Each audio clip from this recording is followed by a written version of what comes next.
Dion Price was 38 years old when his wife handed him divorce papers and told him he wasn't enough. Not cruel about it, not emotional, just composed, the way people are when they've already made peace with a decision. She called him comfortable, said she needed a man who had arrived, signed her name on the envelope, and slid it across their kitchen table like a business transaction. Dion made $40,000 a year as a logistics manager. He had a startup nobody believed in, a home office he worked in past midnight, and a dream his wife had quietly decided was a dead end. So she left. What Camille did not know, what she could not have calculated in any version of her plan, was that she walked out the door exactly 6 months before everything Dion had been building in that home office changed his life forever. 2 years later, Dion was behind the wheel of a matty black Ferrari on Piedmont Road when he saw her standing on the sidewalk outside a mid-range brunch spot. Their eyes met through the windshield. He didn't wave. He didn't smirk. The light turned green. And what happened in the 2 years between that kitchen table and that traffic light would cost Camille everything she thought she'd gained by leaving. Before we jump into the story, comment where in the world you are watching from and subscribe, because tomorrow's story is one you need to hear. The coffee cup was already in the dish rack. Dion noticed it the way he noticed everything, quietly, without making it mean more than it needed to mean. But it did mean something. It always did. Camille never left for work before saying goodbye, or she didn't used to. He stood at the kitchen counter for a moment, looking at the cup. White ceramic with a small gold rim. A wedding gift from somebody whose name he couldn't remember anymore. He turned back to his laptop. It was 5:47 in the morning. The kitchen table was small but clean. A legal pad sat to his left, covered in his own tight handwriting, routing efficiency formulas, market size estimates, a note to himself in the margin that just said, "Talk to Andre Thursday." His coffee was still hot. The neighborhood outside was dark and completely still. The kind of quiet that felt borrowed, like the world hadn't committed to the day yet. Dion had committed to it. He'd been up since 4:30. On his screen, a pitch deck for RootCore, the logistics software platform he'd been building in the margins of his life for 3 years. Slide 11. Market penetration in the Southeast. He moved a decimal point, recalculated the projection, and sat back to look at it. The numbers made sense. They had always made sense. The question was never whether the idea worked. The question was time. How much he had. How much it would take. How long he could carry 2 lives at once before one of them demanded his full weight. He picked up his coffee, drank, made a note. The bedroom smelled faintly of perfume when he'd gotten dressed. A scent Camille only wore when she was going somewhere she considered important. He hadn't asked where. He had learned, in the last year or so, that asking sometimes made things worse, that the wrong question at the wrong hour could turn a quiet morning into something neither of them wanted to carry to work. So he let it go. He got dressed, came to the table, and opened the laptop. He had a presentation to refine. That evening, he came home to find her already there. That was the first thing that struck him as strange. Camille rarely beat him home. She had a social life that moved on its own schedule. Dinners, events, things she described in general terms, and he had stopped asking specifics about.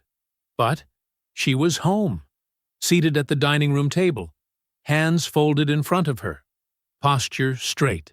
A manila envelope sat on the table between her hands like something she had placed there very carefully, on purpose. Dion set his bag down by the door. He looked at the envelope, then at her face. Her expression was composed in the way a person's face is composed when they have rehearsed, when they have stood in the bathroom mirror and practiced staying calm. "Sit down," she said. Not cold, not cruel, just even. He sat. She told him she loved him. She said it first, which he would think about later. The way people lead with love when what follows is designed to cancel it out. She said she loved him, but that love wasn't enough. That she was 32 years old. That she had a picture in her mind of the life she was supposed to have, and she had waited and been patient, and she needed to be honest with herself and with him. "I need a man who has arrived, Dayon," she said, "not a man who's planning to." Her voice was steady, practiced. She had a speech, and she was giving it. He listened to the whole thing. He did not interrupt. He sat with his hands flat on the table, still, the way water is still before something moves beneath it, and he let her finish every sentence. When she was done, he looked at the envelope. "How long have you been planning this?" he asked. "A while," she said. He nodded slowly. Something moved across his face that was not quite pain and not quite anger. It was closer to recognition. The feeling of a thing you suspected finally stepping into the light. "Is there someone else?" The question landed between them and sat there. Camille held his gaze. 1 second.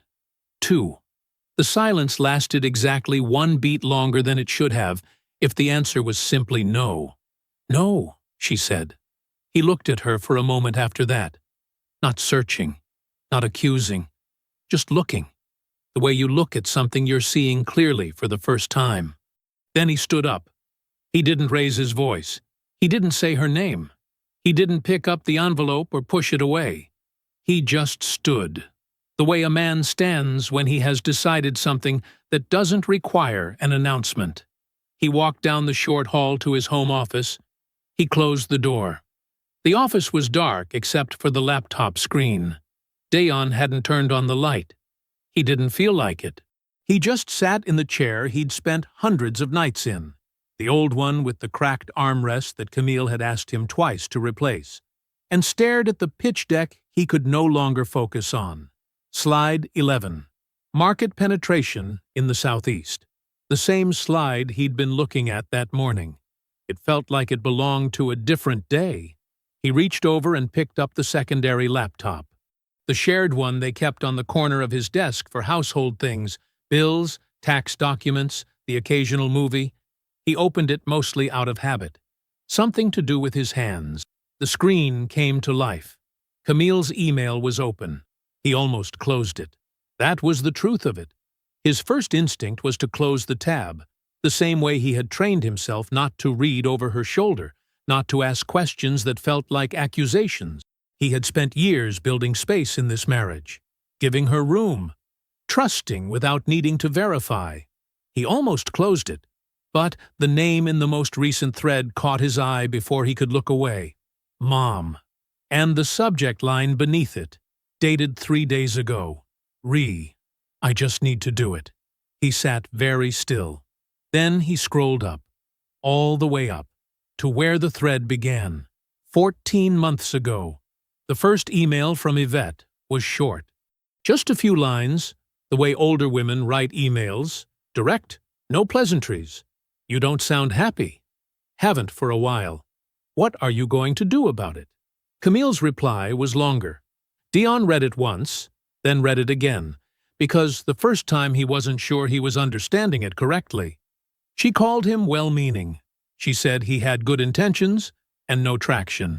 She said she had watched him work on his business idea for years and that she respected the effort, but that effort without results was just, she used the exact phrase, playing businessman. She said she was tired. She said she had been patient. 14 months ago.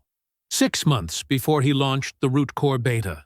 8 months before his first real investor meeting. She had already made up her mind.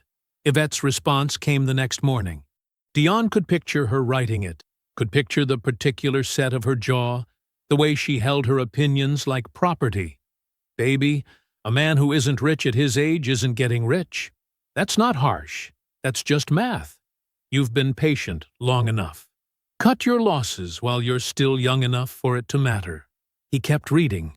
The thread went on and on. 14 months of it. Camille describing his long nights at the desk as going nowhere fast. Describing their home as temporary, in a way that made clear she did not mean temporary, like a step toward something better. She meant temporary, like a mistake being corrected slowly. There were emails about Troy, too. Not explicit, nothing spelled out in plain language, but a name that appeared with increasing frequency, trailing small details. Troy thinks, Troy said. Troy was telling me about his place in Midtown. Small mentions, like pebbles dropped into water. The kind of thing that only made sense once you knew what you were looking at. She hadn't left, because he wasn't enough.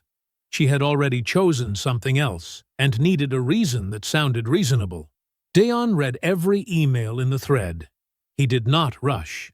He read them the same way he read contracts and term sheets, carefully, completely, making sure he understood every word before moving to the next one. When he finished, he opened the desk drawer and found a thumb drive. Black, small, the kind he kept for client files. He copied the entire thread to it. Then he closed the tab, exactly as he'd found it. He set the drive on the corner of the desk. He sat back in his chair. The room was very quiet. He did not cry.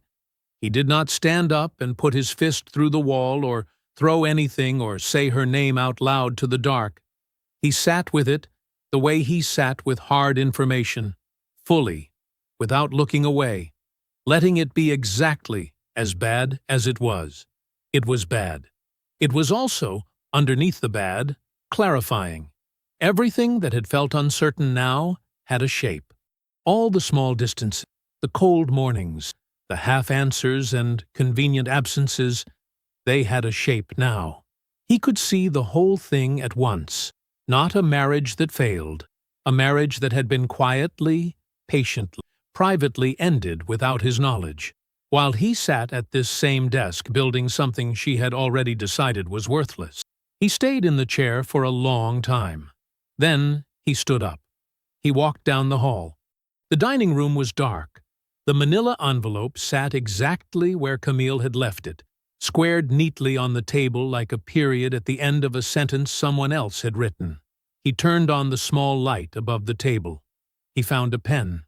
He picked up the papers, found his signature line, and signed his name. Clean, unhurried, the way he did everything that mattered. The last box wasn't heavy, just books, mostly. A few framed things he'd taken down from the office wall and wrapped in newspaper without looking at them too closely. Dayon carried it up the stairs of the apartment building in Decatur and found Andre already at the door, shoulder against the frame, arms crossed, wearing that particular expression he'd had since they were kids, the one that meant he already knew something and was waiting for you to catch up. Andre looked at the box, looked at Dayon. "So, we building now?"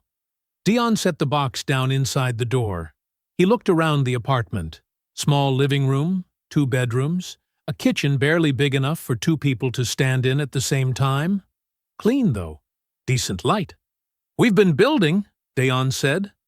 Andre nodded once, like that settled it, and picked up the box and carried it to the back bedroom without another word. There was no mourning period. Not because Dayon didn't have anything to mourn.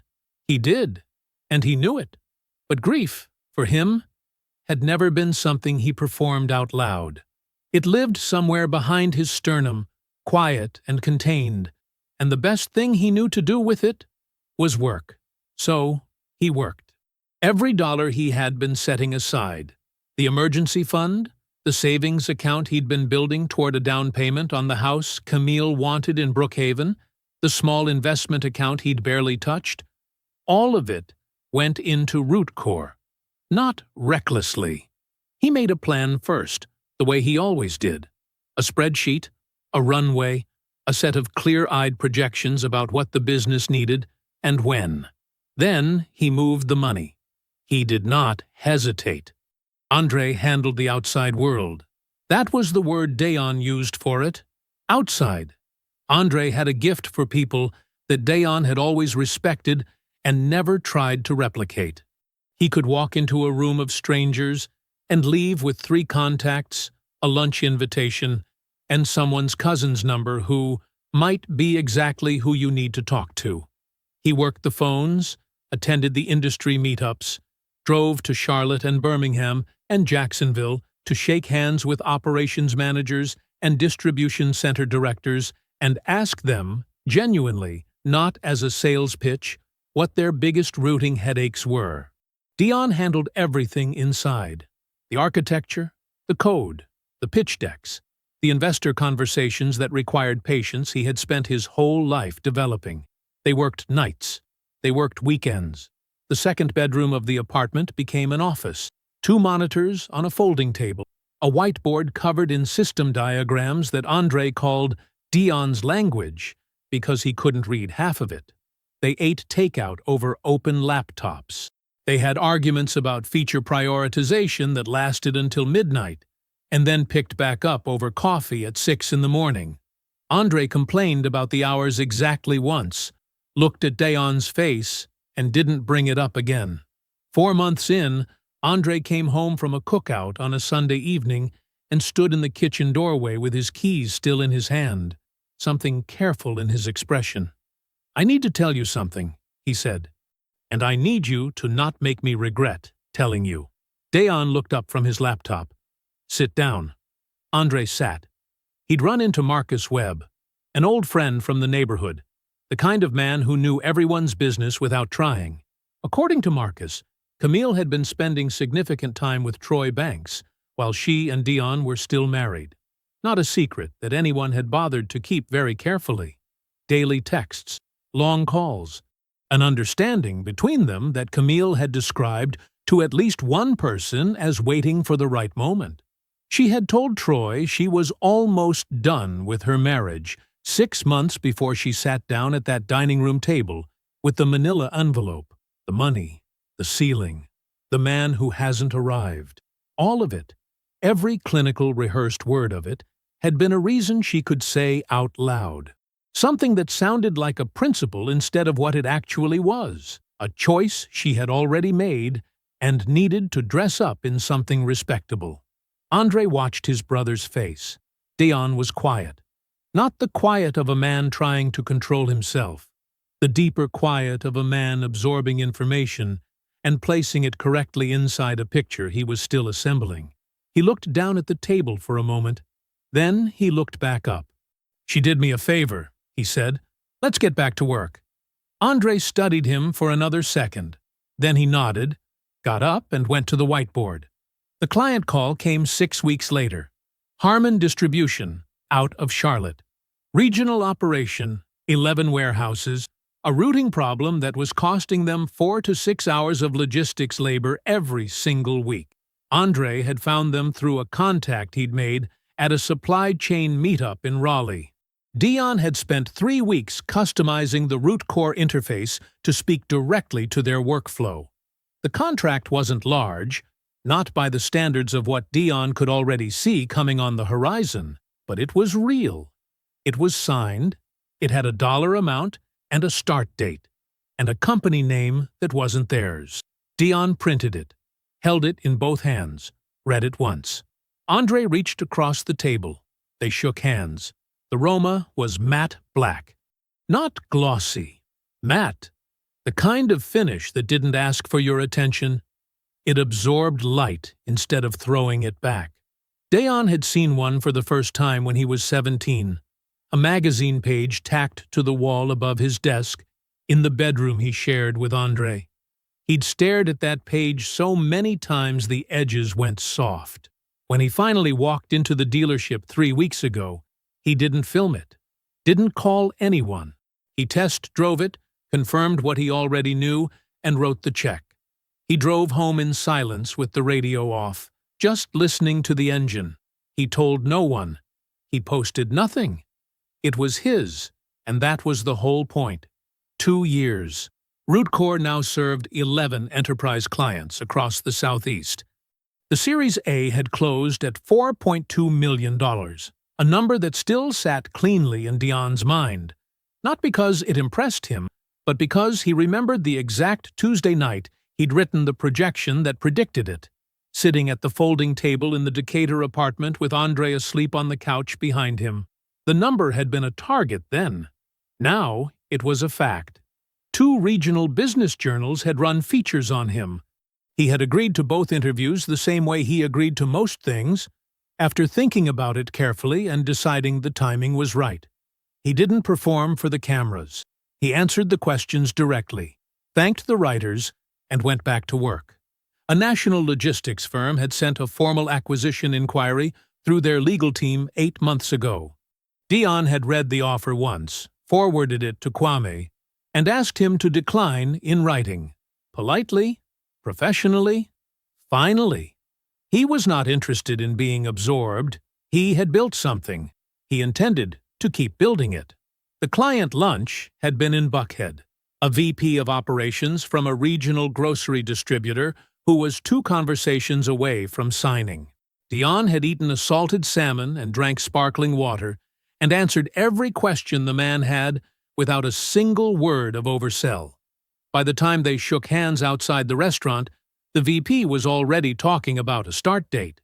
Dion merged onto Piedmont Road just after 1 in the afternoon. The city was doing what Atlanta always did at midday, moving too slowly in too many directions at once.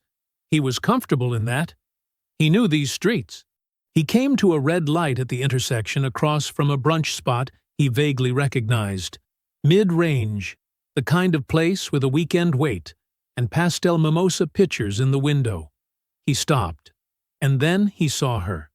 Camille was standing on the sidewalk just outside the restaurant's entrance, a girlfriend beside her, both of them in that particular pose of a conversation that had paused mid-sentence. Camille was wearing a yellow dress he didn't recognize, her hair up, sunglasses on top of her head. She looked well put together. She always did. She turned her head toward traffic. Just habit. The casual scan of a person waiting for nothing in particular. And she stopped. Her eyes found the car first, then the driver. Dion watched her register it, watched the exact moment the image landed, what she was seeing, who was behind the wheel, what that meant against everything she had decided 2 years ago in a dining room with a signed envelope and a prepared speech. He did not wave. He did not nod. He did not smile. He simply held her gaze through the windshield, steady and still, the way he had learned to hold everything, without flinching, without performing, without giving anything away that he hadn't chosen to give. The light was red for 3 seconds. Then it turned green, and he drove. She watched the car until it disappeared into the flow of traffic, the matty black finish swallowed up by distance and afternoon glare. And then it was just Piedmont Road again. Ordinary, loud, moving on without her. Her girlfriend said something. Camille didn't hear it. There was no clean name for what she was feeling. It wasn't love. She had untangled that particular wire a long time ago, and she knew the difference. It wasn't exactly regret either, though regret was close. It was something more specific than both of those things. A hollow, dropping sensation.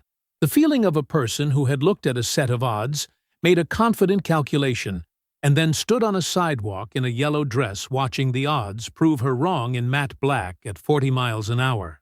She had been so certain. That was the part she couldn't put anywhere. Not his potential. Not the marriage. Her own certainty. She had been so sure she knew the shape of what he was and what he would never become. And the sureness had felt like wisdom at the time. It had felt like her mother's voice, and her own good sense and a clear-eyed view of the world. She went quiet for the rest of brunch. Her girlfriend noticed and asked twice. Both times Camille said she was fine. She was not fine. Inside the Roma, Dion reached over to the center console. He turned the music up. He had somewhere to be. The text came on a Thursday morning. Dion was at his desk reviewing a contract renewal when his phone buzzed against the wood. He glanced at the screen out of habit and went still. "Hey, stranger. Just thinking about you. Hope you're doing well." He stared at it for a moment, not with anger, not with warmth, just the quiet, measuring look of a man reading a document and assessing what it actually said versus what it claimed to say. He picked up the phone, walked down the hall to Andre's office, and held the screen out without a word. Andre read it. He read it again. Then he leaned back in his chair and laughed. Not a short laugh, but a full, genuine, rolling laugh that he had to press his fist against his mouth to contain. "Stranger," Andre said when he could talk again. "She called you stranger." "I saw that. Like y'all just lost touch." Andre shook his head, still grinning. "Like she didn't hand you divorce papers at the dinner table." Dion took the phone back. "She heard something." "Of course she heard something." Andre leaned forward, elbows on the desk. "So what are you going to do?" Dion slid the phone into his pocket. "Nothing." Andre nodded slowly, like that was exactly the right answer, and he just wanted to hear it said out loud. Dion had started the quiet work on Troy Banks 3 weeks earlier, not from obsession. He had no interest in the man as a person, but from the same instinct that made him read the fine print on every contract before he signed. Patricia had mentioned something offhand during one of their Sunday calls, a name in a sentence, a detail that snagged. He had passed the request to Kwame the same way he passed everything to Kwame, briefly, specifically, without drama. Kwame had a contact in real estate finance, the kind of contact who could look at the shape of a person's financial life without making a formal inquiry. Nothing illegal, just a picture assembled from the information that was already out there, if you knew where to look and what to ask. The picture arrived in a clean, 2-page document in Dion's email on a Wednesday afternoon. He printed it. He sat down. He read it once. The BMW? Leased. 18 months into a 36-month term. Monthly payment consuming a meaningful percentage of Troy's take-home. The apartment, a luxury branded building in Midtown that priced itself at the top of the market and delivered roughly the middle. Troy was paying for the address. What the address said about him was the product he was actually buying. Credit, stretched to its practical limit across 4 cards, each carrying a balance that suggested a man who used debt to maintain a lifestyle his income couldn't quite sustain on its own. Savings, nothing meaningful, no investment accounts, no equity in anything, no ownership stake in any business, property, or fund. Income, real. A regional sales manager's salary was solid, respectable even, in isolation. But Troy's income was a foundation he had never built on. It was a salary he had turned into a ceiling by spending everything it produced on the appearance of having more. Dion set the document down on his desk. He thought about Camille sitting across from him at that dining room table with her prepared words and her signed envelope, and her certainty about the shape of his future. He thought about the phrase she'd used in the emails, playing businessman.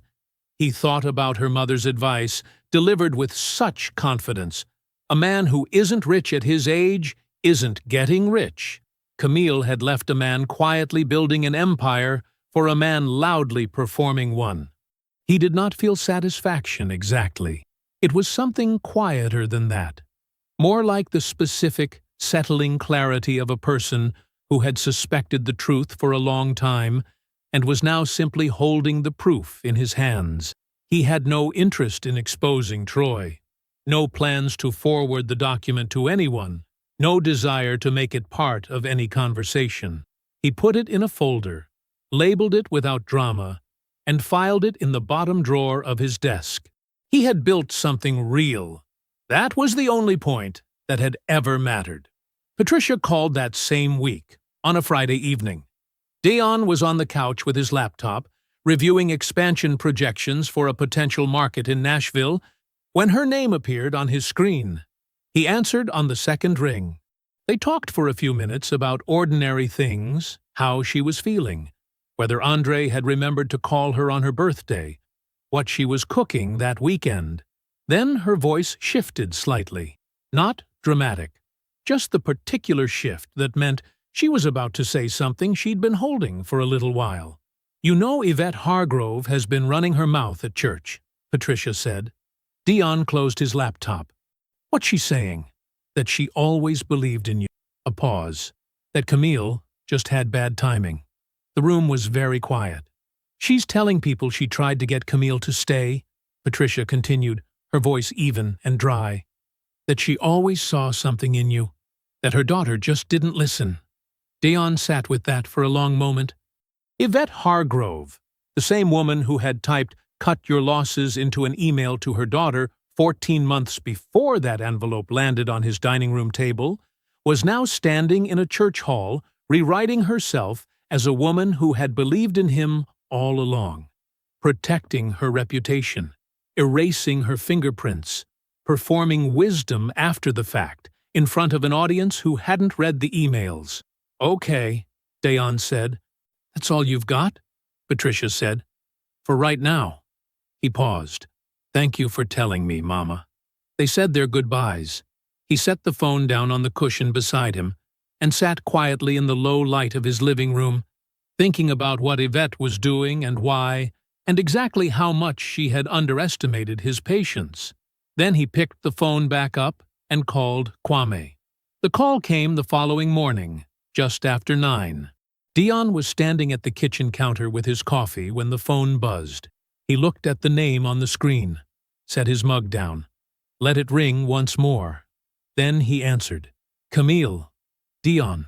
Her voice was warm, practiced warm, the kind that lands soft and easy, like she had been rehearsing the first 10 seconds.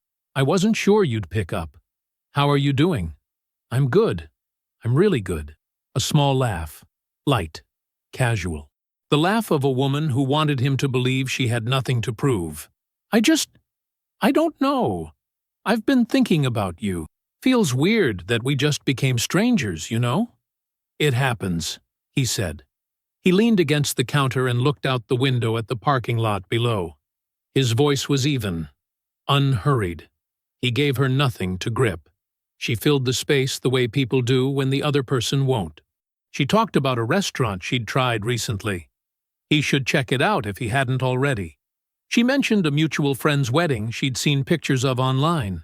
She asked if he was still in the same area of town. I moved, he said. Oh yeah? Somewhere nice? I like it. She laughed again, a little less certain this time. You haven't changed. Still a man of many words. I've got a good life, Camille. Can't complain. That's really good to hear. A brief pause, just long enough to feel intentional. I always knew you'd figure it out. He said nothing to that. Just let it sit there between them, occupying the space it deserved. She kept going. She told him things were really good on her end. Said it twice. Really good. With the particular emphasis of someone trying to make a statement rather than answer a question. She did not mention Troy by name. She did not mention where she was living. She kept everything in the soft, vague language of someone who was fishing without wanting to look like they were holding a rod. Dion listened. He was warm. He was pleasant. He asked a follow-up question here and there, nothing pointed, nothing that would tell her she was being read. He gave her 4 minutes. Then he said, I've got a call I need to jump on. It was good to hear your voice. Yeah. A beat. Something shifted in the tone. Just slightly. Yeah, definitely. Let's not be strangers. Take care of yourself, he said. He ended the call, picked his coffee back up. It was still warm. Patricia called that evening at 6:30. Dion was at his desk, but he'd been expecting it, or something like it. He had a feeling the day wasn't done delivering. She called you, didn't she? Patricia said. It wasn't quite a question. This morning. A short silence. Then, I heard some things today. He leaned back in his chair. Tell me. Patricia told him. She had a friend in Yvette's church circle, had known the woman for 15 years, and information moved through that circle the way it always did in communities where everyone had known everyone for too long. What she'd heard was specific enough to be true. Camille and Troy were 3 months behind on rent. The building's management had sent a formal notice. Troy's company was in the middle of a restructuring, a round of cuts that was working its way through mid-level management, and Troy's position was sitting right in the middle of that particular target. Nothing confirmed yet, but the people who worked beside him were already updating their resumes. His income, the one real thing he had, was no longer something he could count on. Dion listened without interrupting. Then Patricia said, "And Yvette." She paused, and he could hear something in the pause that was almost satisfaction, almost grief, somewhere between the two. Yvette is furious at that girl, privately, telling her friend she traded down in a tuxedo. Dion was quiet for a moment. The woman who told her to cut her losses. The very same one. Patricia's voice was dry as summer pavement. Now she's appalled, like she didn't hand Camille the shovel. He pressed 2 fingers against the bridge of his nose, not from pain, just from the particular weight of watching something confirm itself completely. "I'm handling it, Mama," he said. "I know you are." A pause. "I just want you to know what you're walking into." "I do." After he hung up, he sat for a moment in the quiet of his office. Then he pulled up his email and typed 2 separate messages, brief, direct, professional, to the editors at both regional business journals who had previously reached out about a profile feature on RootCore. He had declined twice before. He was accepting now. Full features. Origin story included. He would make himself available for interviews the following month. He was not doing it for Camille. He was not doing it for Yvette. He was doing it because RootCore had earned the coverage, and the timing was right, and he had let other people's business make him hesitant about his own for long enough. After he sent both emails, he called Kwame. "One question," he said when Kwame answered. "RootCore's incorporation date. Relative to the divorce filing." He could hear Kwame pulling up the document before he'd finished the sentence. "Incorporated 11 months prior," Kwame said. "She has no claim. Not a thread." "That's what I thought." Dion nodded once, to no one. Just needed to hear it confirmed. He thanked Kwame and ended the call. Then he opened his laptop, pulled up the Nashville expansion projections, and got back to work. Dion chose the place. A small cafe on the west side of Midtown. Not trendy, not expensive, just clean and well lit with good coffee and enough ambient noise that a difficult conversation wouldn't carry to the next table. He had been there twice before. He liked it for the same reason he liked most things. It was exactly what it said it was. He arrived 6 minutes early. He ordered a black coffee at the counter, carried it to a corner table, and sat with his back against the wall. From where he was sitting, he could see the door, the counter, and every table between him and the exit. He set his phone face down. He didn't check it. He just sat, both hands wrapped around the mug, and waited. She walked in at 11:02. Camille had dressed for this. Not obviously. Nothing so blunt as to announce the effort. But Dion knew her. He knew the difference between how she dressed for an ordinary day and how she dressed when she needed something to go her way. The fit was deliberate.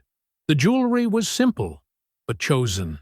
She had done her hair the way she used to when they went somewhere that mattered to her. She spotted him before she reached the counter, smiled, and lifted her hand in a small wave. Warm, natural, as if they ran into each other all the time. She ordered something and came to the table and sat across from him. And for a few minutes, it was almost easy. She had a talent for that, for making the difficult feel light, the intentional feel accidental. She made a joke about the traffic on her way over. She commented on the cafe, said she liked it, asked if he came here often. He said occasionally. She smiled and stirred her drink, and settled in like she had all the time in the world. She asked about the business. She'd heard things, she said, just through people. She was vague about which people. "It's going well," he said. "I always knew it would." She said it easily, like it was simply true, like she had been standing beside it all along. I always knew you had it in you, Dion. I want you to know that. He nodded. He did not agree. He did not disagree. He gave her nothing to build on, and she kept going. She talked for a while, circling, the way she always did when she was working towards something she hadn't quite committed to saying yet. And then she got there. She set her mug down and looked at him directly and said it. I think I made a mistake. She said it the way someone says it when they've practiced it enough that it sounds unrehearsed, like it was a thought that had just surfaced, clean and honest, rather than a position she had been constructing for weeks. I think I let other people's voices get louder than my own. She kept her eyes on his. My mother. The people around me. I let all of that get inside my head, and I made a decision that… She stopped, looked at her hands briefly, then back at him. I miss what we had. I miss us. Dion listened to all of it. He didn't shift in his seat. He didn't look away. He didn't offer her any of the small expressions people offer when they want the other person to feel heard. No nodding, no soft sounds of acknowledgement. He just listened, completely still, until she was finished. Then he spoke. The night you gave me those papers, he said, I couldn't sleep. I went to the office to work and found your email open on the family computer. His voice was level, unhurried. There was a thread between you and your mother. 14 months of it. He watched her face change. Something behind her eyes moved, fast, and then, very still. You called me playing businessman, he said. Your exact words. And your mother told you, and I'm quoting her, a man who isn't rich at his age isn't getting rich. Cut your losses. He paused. You told her you were going to. Camille opened her mouth. I'm not finished, he said. Quiet, not unkind, just firm. She closed it. I know about Troy. I know you told him you were almost done with the marriage 6 months before you sat me down at that table. I know what his finances actually look like. The lease, the credit, all of it. He said it with no heat in it. No performance of anger, just clean, factual delivery. The income excuse was cover. You had already made the choice. You just needed a reason that sounded reasonable. She was very still across from him. None of it broke me, he said. I want you to understand that. Not the emails, not Troy, not any of it. He held her gaze. All of it built me. He reached for his jacket, stood, picked up his coffee, finished the last of it, and set the mug down on the table with a quiet, final sound. I hope you figure it out, Camille. He said it without cruelty, without satisfaction, with nothing but the plain and steady weight of a man who meant exactly what he said. I genuinely do, but I'm not part of that equation anymore. He walked to the door and pushed through it into the afternoon light. Behind him, Camille sat alone at a corner table with a half-empty mug, a carefully chosen outfit, and no script left to follow. The community center on Briarwood Drive had been renovated recently. New floors, fresh paint, better lighting, but it still smelled the way it always had, like folding chairs and old coffee, and the particular warmth of a room full of people who knew each other's names. Dion had driven this street before, back when this zip code was his zip code, back when he and Camille had a shared address, and a shared set of pretenses about what their life would eventually become. He knew which dry cleaner was on the corner. He knew which church had the broken marquee sign that nobody ever fixed. He had not been back here since the move. He parked. He straightened his jacket. He went inside. The event was called the Briarwood Entrepreneurship Summit, a modest name for something that was, by neighborhood standards, a genuinely significant gathering. Local business owners, a city council liaison, 2 community organization leads, a packed room of maybe 90 people seated in rows of those same folding chairs, facing a low stage with a table, 4 microphones, and a banner that read, Building from Here in clean block letters. Dion was the last panelist introduced. And finally, founder and CEO of RootCore, a supply chain software platform that closed a $4.2 million Series A round this past year and currently serves enterprise clients across the Southeast. Please welcome Mr. Dion Price. The applause was real, not polite, real. He sat at the end of the table and answered questions for 45 minutes. He talked about the early days, the apartment, the spreadsheets, the first client call that lasted 11 minutes and ended in a signed contract. He talked about his brother. He talked about failure the way someone talks about it when they have genuinely passed through it rather than around it. He did not perform humility. He simply told the truth, and the truth was interesting enough on its own. He saw Yvette in the third row about 15 minutes in. He had not known she would be there, though in retrospect he probably should have. This was her community. These were her people.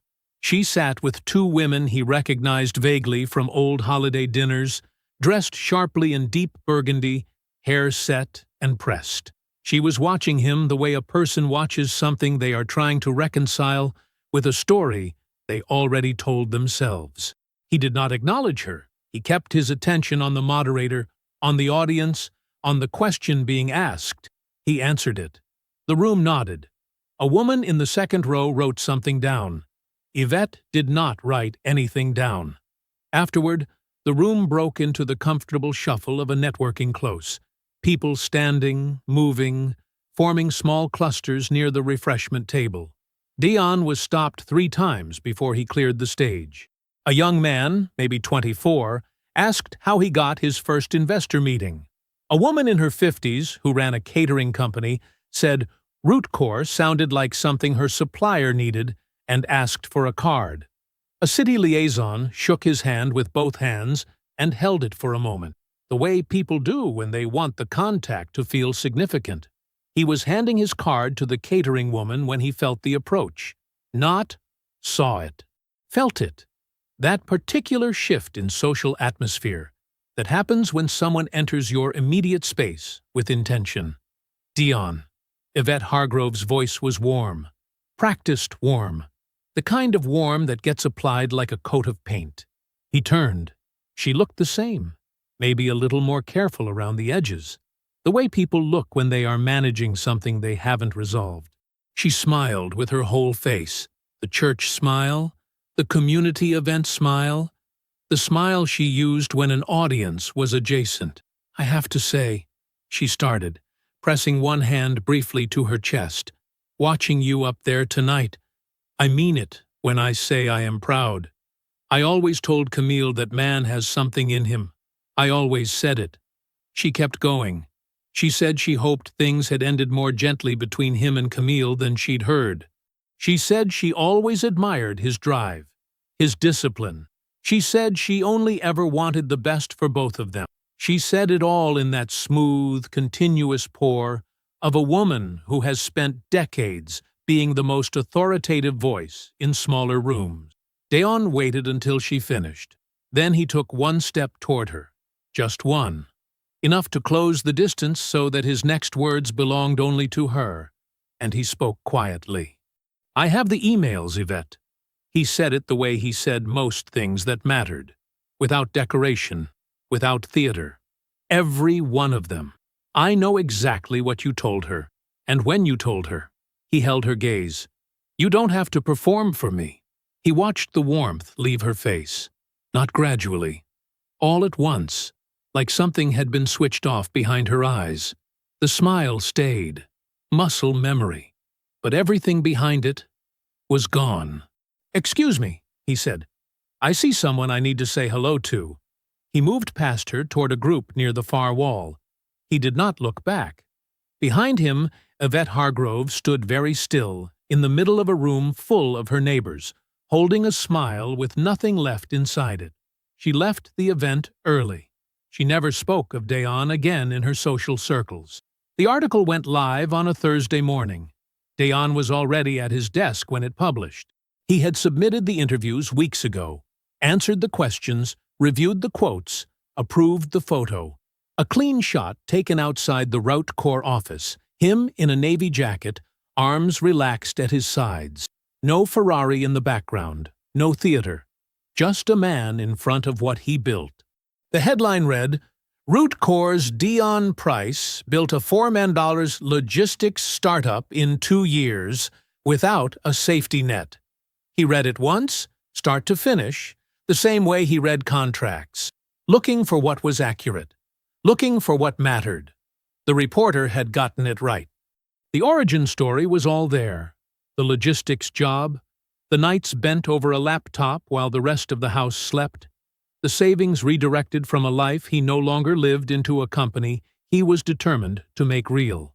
The first client call. The Series A. The brother who picked up every piece of the operation that Dion's introversion couldn't reach. Andre was not mentioned by name in the headline. He was all through the body of the piece. That was more accurate anyway. Camille was not mentioned at all. She did not need to be. The phone started before 9. A former colleague from the logistics company, a man named Bernard, who had once told Dion, not unkindly, that software startups were a young man's game, called to say he'd seen the article and that he always knew Dion had it in him. Dion thanked him. He meant it about half as much as Bernard did. 2 old friends texted. A woman from his college years sent a long message about being inspired. His cousin in Birmingham forwarded the article to what appeared to be an entire family group chat, based on the 3 separate follow-up calls Dion received from people he hadn't spoken to since a funeral in 2019. He answered what he answered. He was gracious. He was brief. None of it landed the way people seemed to expect it to. They called with the energy of people delivering news to someone who didn't know yet. But Dion had been living inside this truth for 2 years. The article was a photograph of something that had already happened. The confirmation was real, but the revelation was not. Andre called at 9:40, laughing before Dion even said hello. Your phone is going crazy, isn't it? It's active, Dion said. Bernard called me too. Told me he always believed in Root Corps. Andre laughed again. Man watched us eat ramen for 8 months and never said a word. Let him have it. Oh, I did. Very graciously. A pause. It's a good piece, D. It is, Dion said. You looked good in it. We looked good in it, Andre said. That's different. The text from Troy Banks arrived just after 11. Hey man, saw the article. Incredible stuff. Always knew you were built different. Would love to connect sometime, grab a drink, talk shop. Maybe there's even something we could explore together down the line. Congrats. Seriously. Dion read it standing at his kitchen counter, with a glass of water in his hand. He set the glass down. He read the message again, slower this time. Not because it required close reading, but because he wanted to be certain he was seeing it clearly. Talk shop. Something we could explore. Troy Banks. The man Camille had chosen. The man with the leased car and the rented prestige and the credit stretched to its last available inch. Reaching out now, through a congratulatory message dressed in warmth, to a man he had never once spoken to directly. Because Dion was now someone Troy could see a use for. Dion set his phone face down on the counter. He did not respond. Quam's email arrived that afternoon, flagged with the subject line, FYI, Pre-Incorporation Document Review. Dion opened it at his desk. The note was 3 paragraphs, measured, precise, the way Kwame wrote everything. He explained that in the course of finalizing a routine post-incorporation records review, he had found something worth flagging. In an early draft of a Root Corps partnership document, written approximately 13 months before the company was formally incorporated, Camille's name had appeared briefly in a shared assets clause, a drafting error. Dion had been considering the structure of the business during a period when they were still married, and an auto-populated field had carried her name into a version of the document that was later corrected before anything was ever filed. It had no legal weight. It never became part of the official record. Kwame had confirmed it with 2 colleagues. But had Camille's attorney looked carefully enough? Had she slowed down the divorce proceedings long enough to request a full financial disclosure and dig into the timeline of root core's formation? Had she done any of that?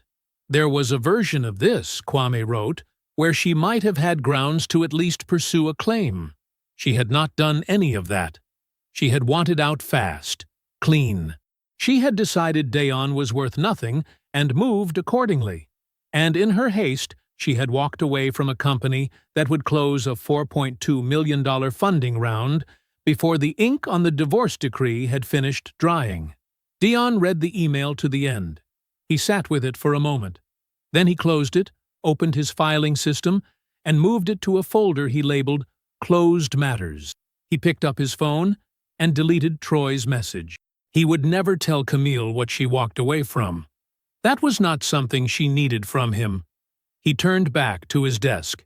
6 months after the article, Dayon bought a house. 4 bedrooms, a wide front porch, a backyard with 2 oak trees that had been there longer than the neighborhood around them. He signed the papers on a Wednesday morning with Kwame sitting beside him at the closing table. And when the notary slid the final document across and said, "Congratulations, Mr. Price," Dayon thanked her and meant it fully. No co-signer, no partner, no one's belief required as a condition of entry. He had movers in by Friday. The dining room table could seat 8. Tonight, it held 3.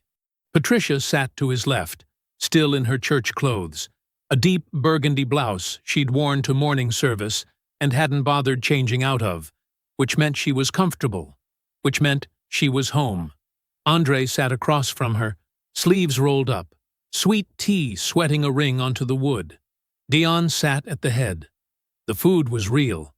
Dayon had cooked. Nothing elaborate, but done right. Rice, braised short ribs, green beans with a little garlic. The kind of meal that said I had time and I used it well. They talked the way people talk when nothing needs to be proven. Andre had news. He'd found a commercial space in Midtown, 1,100 square feet, 2nd floor, natural light from the east side, and had already sent Dayon the lease terms. "It's time," he said, gesturing with his fork. "We need walls that belong to us." Root Core's 4th market was already in motion. A distribution network in Memphis had signed a letter of intent 2 weeks prior, and if the contract closed the way it looked like it would, they'd need at least 2 more engineers before spring. Dayon listened, asked the right questions, and nodded at the right moments. He knew all of this already. He and Andre had been over the numbers 4 times in the last 2 weeks. But there was something about hearing it said out loud at a table like this one, in a room like this one, that made it land differently, made it real in a way that spreadsheets could not. Patricia didn't say much. That was not unusual. She had never been a woman who filled silence out of discomfort. She ate slowly, listened to her sons talk, and at one point looked around the dining room, the high ceilings, the crown molding, the light fixture casting a warm circle over the table, and went quiet in a way that had nothing to do with absence. Dayon saw it. He did not comment on it. He did not need to. Andre lifted his glass of sweet tea when the plates were mostly empty. "To Root Core," he said, "and to the man who knew what he was building before the rest of us could see it." Dayon lifted his glass. Patricia lifted hers. They drank. After dinner, Patricia helped clear the table and then sat on the front porch with her coat and her phone, calling someone from church the way she always did on Sunday evenings. Andre stayed for another hour, walking through the house with the energy of someone cataloging it, running his hand along the kitchen countertop, looking out the back window at the yard. "Those trees are old," he said, more to himself than to Dayon. 60 years, at least," Dayon said. Andre nodded, satisfied by that, and let himself out just before 9. Dayon stood alone in the kitchen after they left. He washed the last few dishes by hand. The house was quiet, not the cold quiet of the place he'd shared with Camille, where silence was a symptom.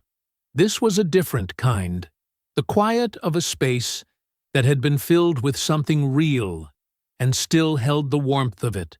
He thought about a Tuesday morning, 2 years ago and more now. The kitchen table in the smaller house, the cold coffee, the manila envelope, the cursor blinking on a pitch deck no one had asked to see yet. He thought about the email thread he had found in the blue light of midnight. Her words, her mother's words, the whole architecture of a decision that had already been made without him. He had sat with all of that.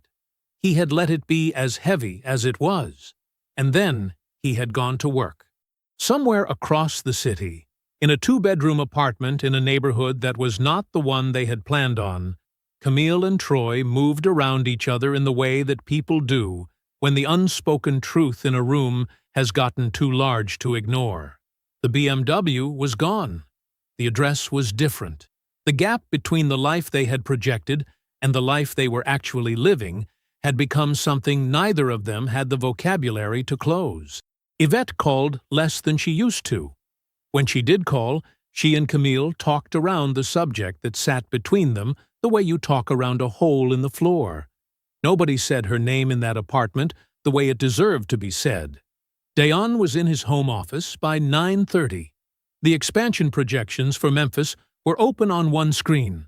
The draft lease terms Andre had sent were open on the other. His reading glasses were on. His tea was hot. His phone buzzed. A notification from a professional networking app. Camille Price has sent you a connection request. Her profile photo was professional. A headshot taken somewhere with good lighting. Her current title listed beneath her name.